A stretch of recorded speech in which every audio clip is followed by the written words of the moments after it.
देखिए आवाज बंद करिए, है सॉल्यूशन है। अब बात करते हैं हम लोग सिमुल्टेनियस लीनियर इक्वेशन। इसका मतलब ये होता है कि ये तीन तरह का होता है।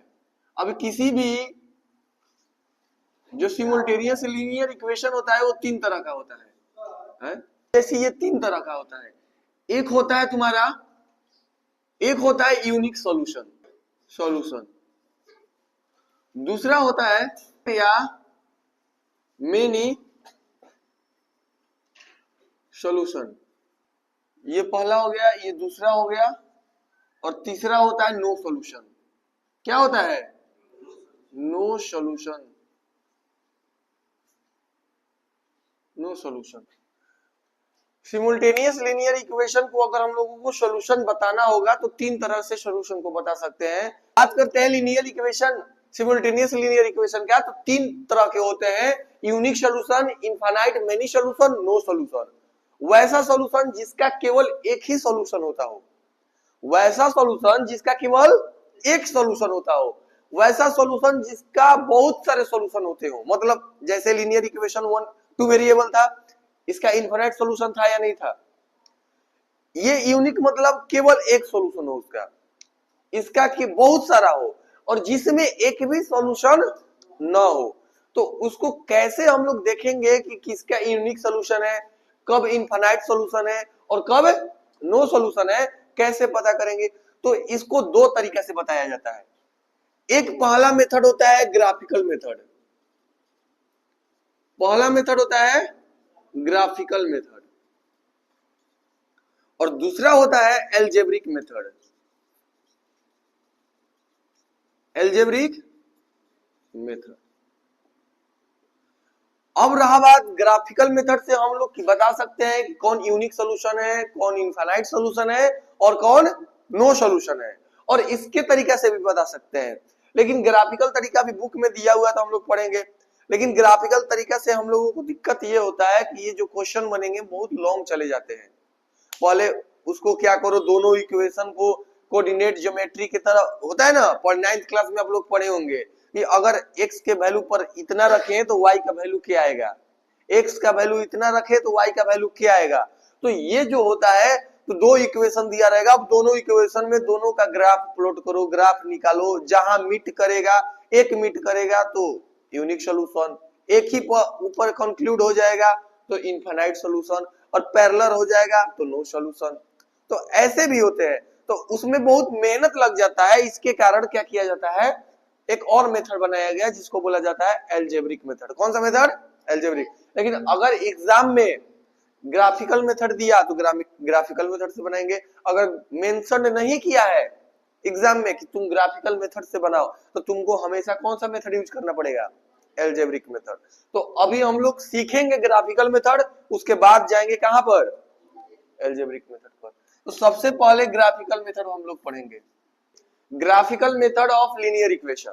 अब हम लोग कैसे पता करेंगे कि कब यूनिक सॉल्यूशन होगा, कब इनफिनिट सॉल्यूशन होगा और कब नो सॉल्यूशन होगा? तो सबसे पहला मेथड होता है कि अगर दो लाइन इंटरसेक्ट कर रहा है किसी एक पॉइंट पर, जब दो लाइन इंटरसेक्ट करेगा किसी एक पॉइंट पर, तो हम लोग कहेंगे कि वो कौन सा सॉल्यूशन है?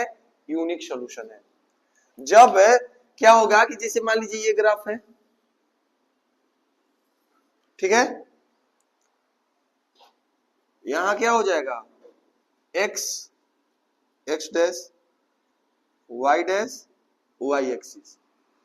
अब क्या होगा कि जब दो लाइन, जैसे एक ग्राफ मान लीजिए इस तरह से गया, एक लाइन इस तरह से गया, ठीक है, एक लाइन किस तरह से गया? इस तरह से। इस ग्राफ का नाम है, इसका नाम है क्या? a1x plus b1y plus c1 equal to 0। अगर मान लीजिए एक और ग्राफ आया जो क्या हुआ कि मिट कर गया इस तरह से, इस ग्राफ का नाम है a2x plus b2y plus c2 equal to 0। इस ग्राफ का क्या नाम है? a1x plus b1y plus c1 equal to a1x plus b1y plus c1 equal to 0। और एक दूसरा लाइन है जिसका नाम है a2x plus b2y plus c2 equal to 0। जैसे दो इक्वेशन दिया रहेगा ना, जैसे ग्राफ सोल्व करोगे तो किसी भी ग्राफ सोल्व करने के लिए मान लीजिए दो इक्वेशन दिया रहेगा, पहला ग्राफ का मान लो पहला ग्राफ ये दिया हुआ है और दूसरा लाइन के कौन सा दिया हुआ है इक्वेशन ये दिया हुआ है। अगर मान लीजिए दोनों इक्वेशन एक पॉइंट पर मीट कर गया तो हम लोग बोलेंगे ये जो सॉल्यूशन बन रहा है कैसा ही सॉल्यूशन बन रहा है, यूनिक सॉल्यूशन। कोई दिक्कत है यहां तक? अगर केस 2 में बात करें, when two line coincident line, मतलब एक के ऊपर एक ओवरलैप हो जाना, एक के ऊपर एक ओवरलैप हो जाना। जैसे मान लीजिए कि एक मान लीजिए ग्राफ है, मान लीजिए ये ग्राफ लाइन है,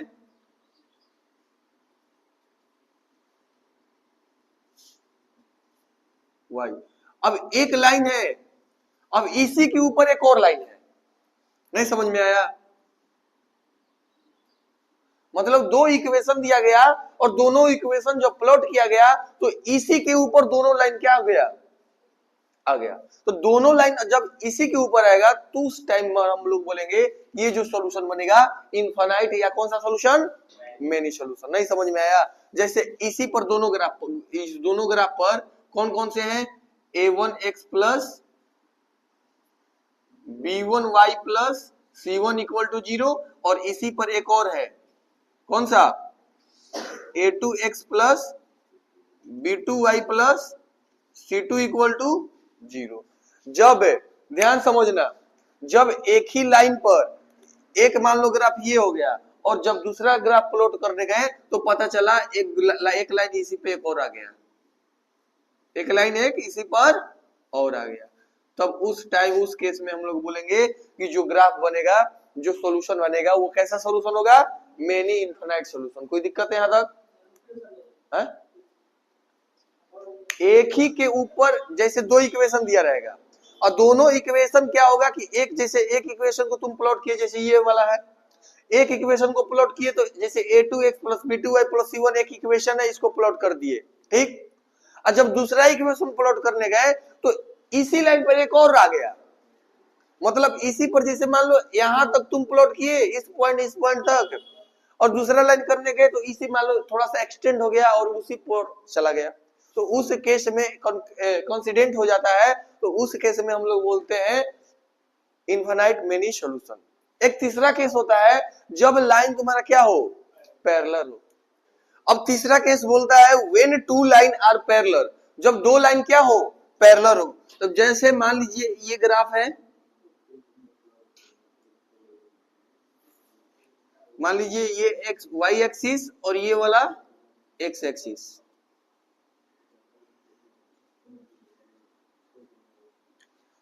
ये एक्स एक्सिस और ये वाई एक्सिस। जब दो लाइन पैरेलल हो, जैसे मान लो एक लाइन ऐसे हो और एक लाइन ऐसे हो, दो लाइन पैरेलल है कि नहीं है? जब दो लाइन पैरेलल होंगे उस केस में यहां पर क्या होंगे, नो सॉल्यूशन। जैसे मान लीजिए इस ग्राफ का नाम है आपका क्या, a1x plus b1y plus c1 plus equal to 0, और इस ग्राफ का नाम क्या है, इस ग्राफ का नाम क्या है, a2x plus b2y plus c2 equal to 0। तो इस केस में होंगे आपको नो सॉल्यूशन। इस केस में होंगे जब लाइन एक पर ओवरलैप कर जाए, लाइन एक पर क्या कर जाए, ओवरलैप कर जाए, तब इस केस में होंगे आपका। सबसे पहले ये शुरू से देखिए, यहां पर क्या बात किए हैं, simultaneous linear equation two variable में तीन तरह के होते हैं। अगर किसी भी सिमुल्टेनियस लीनियर इक्वेशन को पता करना है कि उसके कितने सॉल्यूशन है तो उसको तीन तरीका से बता सकते हैं। एक होता है यूनिक सॉल्यूशन, दूसरा इनफिनाइट मेनी सॉल्यूशन और तीसरा होता है नो सॉल्यूशन।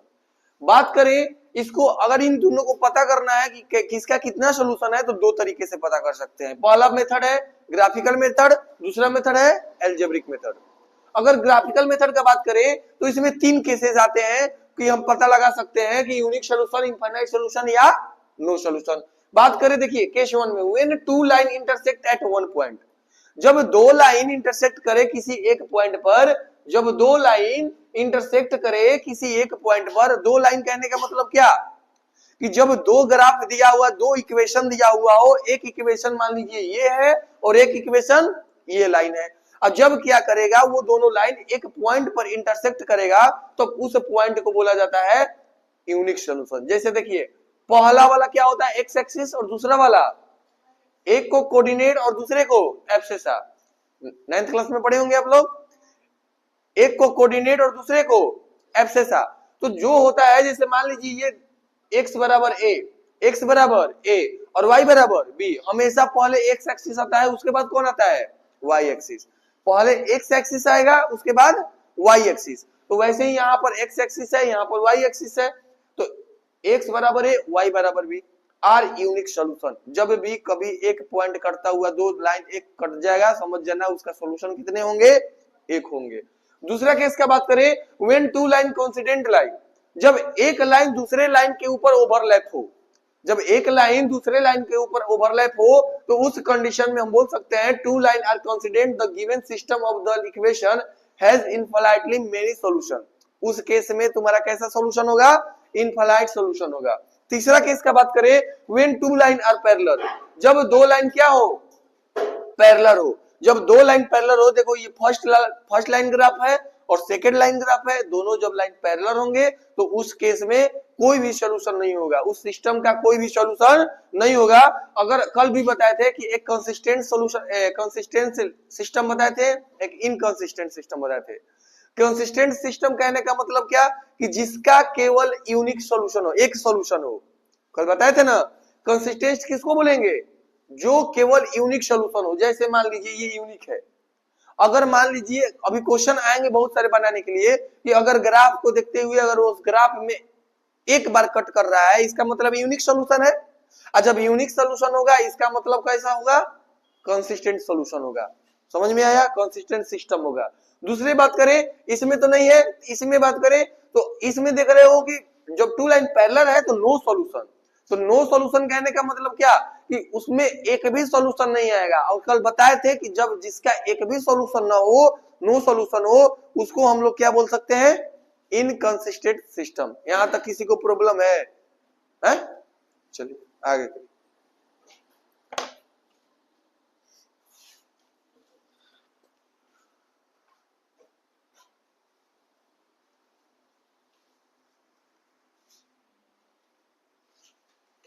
ये हो गया ना,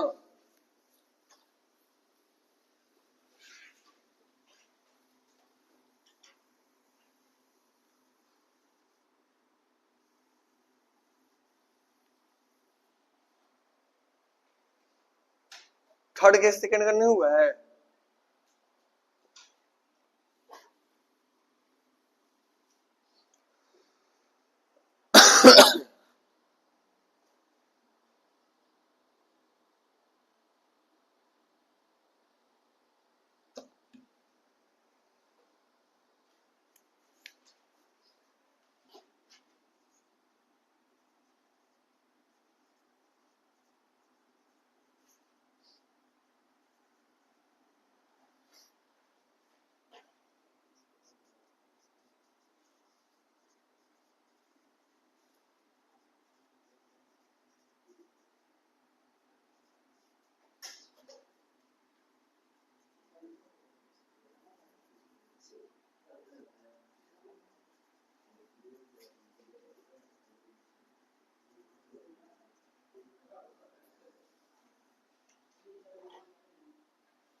हो गया।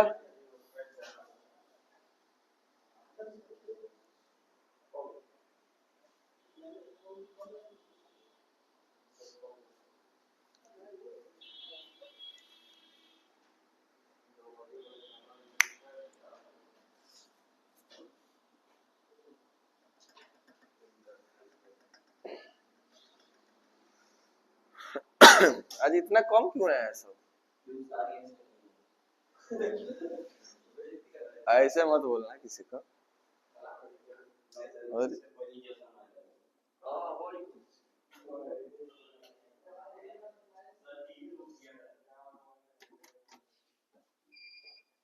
पहले ही डीजे बुक कर दिया था, कॉले हमसे बोल रहा था वो।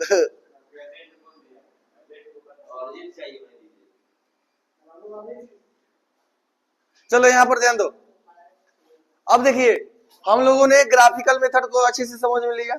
अगर तीन तीन केस होते हैं ग्राफिकल मेथड का। सबसे पहला केस, जब पहला केस क्या होता है, जब दो लाइन ग्राफ क्या करे, एक पॉइंट पर मीट करे, उस केस में हम लोग कौन सा सॉल्यूशन बोलते हैं, यूनिक सॉल्यूशन। दूसरा केस होता है जब एक लाइन दूसरे लाइन के ऊपर क्या कर जाए, ओवरलैप कर जाए, तो उस केस में क्या होगा, इनफिनिटली मेनी सॉल्यूशन होगा। तीसरा केस होता है जब दो लाइन आपस में क्या हो, मतलब दो लाइन पैरेलल हो, तो उस केस में कौन सा सॉल्यूशन होगा, नो सॉल्यूशन। यहां तक क्लियर। और जिसका एक सॉल्यूशन होता है, यूनिक सॉल्यूशन होता है, उसको कंसिस्टेंट सिस्टम बोला जाता है, और जिसका नो सॉल्यूशन होता है उसको इनकंसिस्टेंट सिस्टम बोला जाता है। क्लियर यहां तक। अब बात करते हैं हम लोग algebraic method of linear equation. Algebraic method of linear equation. तो algebraic method of linear equation से पहले तुम लोगों को पता होगा कि ग्राफ कैसा होता है इसका। जैसे a1x, जैसे इसका जनरल फॉर्म क्या होता है, a1x plus b1y plus c1 equal to 0, ये होता है इसका जनरल फॉर्म। और a2x plus b2y plus c2 equal to 0, दो इक्वेशन दिया हुआ रहता है। दोनों इक्वेशन का जनरल फॉर्म हम लोग यहाँ पर क्या कर दिए, लिख दिए। सबसे पहला चीज, अगर यूनिक एल्जेब्रिक मेथड से हमको चेक करना है कि ये यूनिक सॉल्यूशन है, इनफिनिटली सॉल्यूशन है या नो सॉल्यूशन है, तो कैसे पता करेंगे। तो सबसे पहला मेथड है तुम्हारा यूनिक सॉल्यूशन। कौन सा है, यूनिक सॉल्यूशन। यूनिक सॉल्यूशन के लिए हम लोग कैसे पता करेंगे कि ये जो एल्जेब्रिक मेथड से कैसे पता करेंगे कि ये जो हम इक्वेशन दिया हुआ है वो यूनिक सॉल्यूशन है। तो उसके लिए ध्यान से समझिएगा, a1 by a2, b1 by b2, c1 by c2, तो जिसमें a1 by a2 और b1 by b2 क्या होंगे, इक्वल नहीं होंगे। a1 by a2, b1 by b2 equal नहीं होंगे। अभी समझ में नहीं आ रहा होगा, जब क्वेश्चन कराएंगे तो पूरा अच्छी तरह से समझ में आएगा कि a1 by a2, b1 by b2 equal क्यों नहीं है। इसमें क्या होंगे कि केवल इतना ही होंगे। जैसे क्वेश्चन अगर तीसरा भी दे दे, इक्वल है तो कोई दिक्कत नहीं है, लिख लो, कोई दिक्कत नहीं है, c1 by c2। अगर मान लो क्वेश्चन इस टाइप का आ जाए, मान लीजिए दो इक्वेशन दिया रहा है, दो इक्वेशन दिया रहा है, उस इक्वेशन को हम लोगों को देखकर बताना है, सॉल्यूशन कर बताना है कि उसके कितने सॉल्यूशन है। अगर उसके a1 by a2, b1 by b2 आपस में इक्वल नहीं है तो हम लोग कहेंगे कि क्या है, ये यूनिक सॉल्यूशन नहीं है। हाँ नहीं, अभी बता रहे हैं, अभी आगे तीन केस हैं, तीनों केस में। अब जैसे दूसरा होता है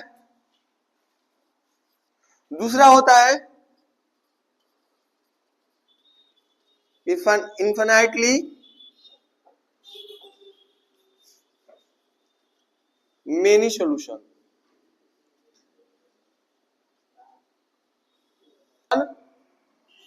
a1 by a2 equal to b1 by b2 equal to c1 upon में c2। a1 अपॉन में a2, b1 अपॉन में b2 और c1 अपॉन में c2। अगर तीनों इक्वल होते हैं तो हम लोग कहेंगे कि ये इनफिनिटली मेनी सॉल्यूशन है। कोई दिक्कत है यहां तक।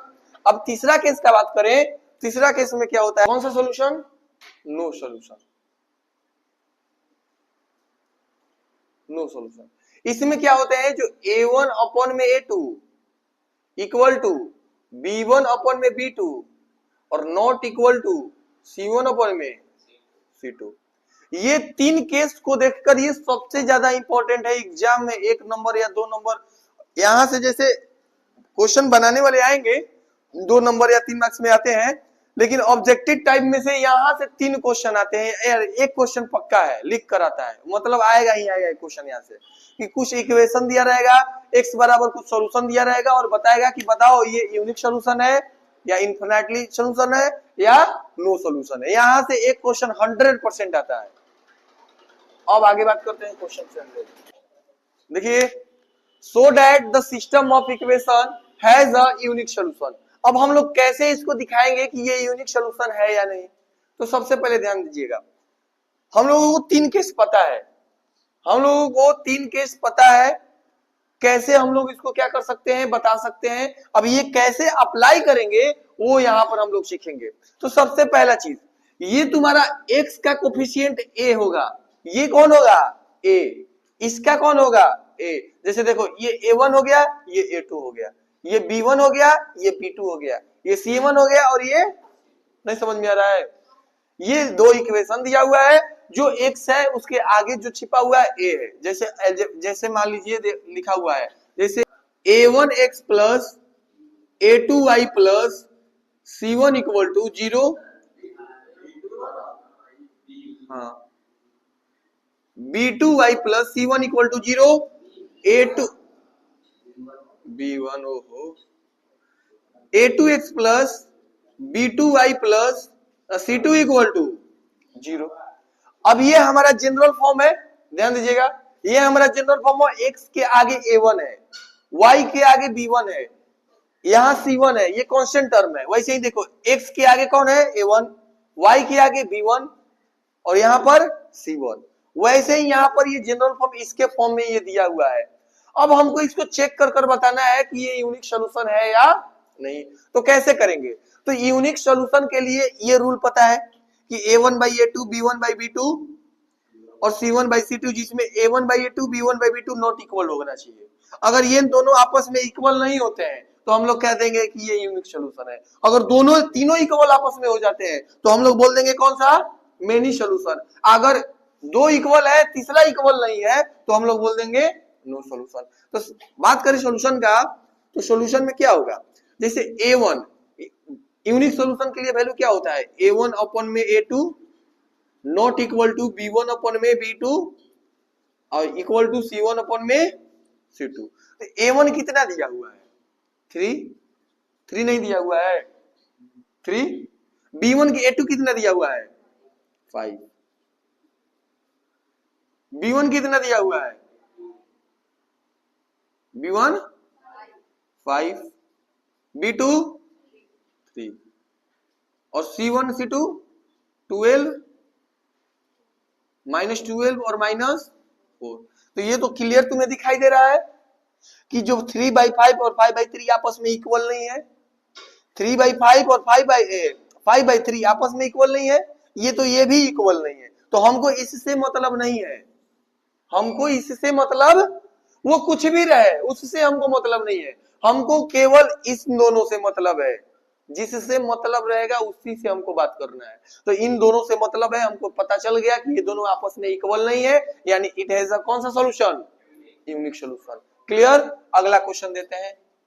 क्वेश्चन दिया हुआ है, अब हमको बताना है कि इनमें तीनों में से कौन सा सॉल्यूशन है, इन तीनों में से कौन सा सॉल्यूशन है, इनफाइनाइटली है या नो सॉल्यूशन है या यूनिक सॉल्यूशन है। तो हम लोग क्या करेंगे, सबसे पहले जनरल फॉर्म हमको पता है। तो ये देखो a1x b1y के फॉर्म में तो है लेकिन c नहीं है, तो इसको हम लोग अरेंज कर लेंगे। कैसे अरेंज करेंगे, तो लिख सकते हैं ना 2x - 3y और -5 इक्वल टू 0, लिख सकते हैं या नहीं लिख सकते हैं।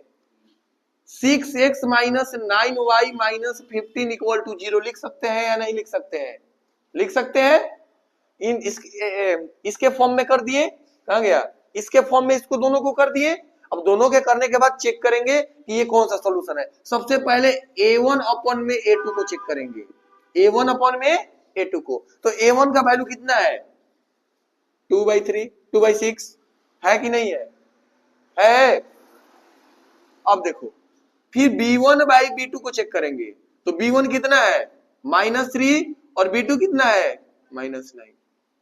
c1 अपॉन c2 को चेक करेंगे, तो -5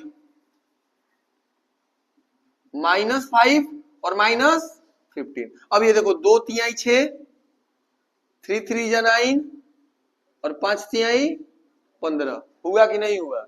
यानी देख रहे हैं हम लोग कि a1 अपॉन में a2 किसके बराबर है 1/3 के बराबर है, b1/b2 किसके बराबर है 1/3 के बराबर है, c1/c2 किसके बराबर है 1/3 के बराबर है। यानी सब आपस में बराबर लग रहा है कि नहीं लग रहा है, सब बराबर है। तो सब बराबर है तो हम लोग लिख सकते हैं a1/a2 equal to b1/b2 equal to C1 by C2 equal to, जब तीनों आपस में इक्वल हो गए तो हम लोग चेक करेंगे कि तीनों इक्वल किस केस में होता है, दोनों, ये वाला केस में होता है। यानी ये कौन सा सॉल्यूशन होगा, इनफाइनाइट सॉल्यूशन होगा। It has a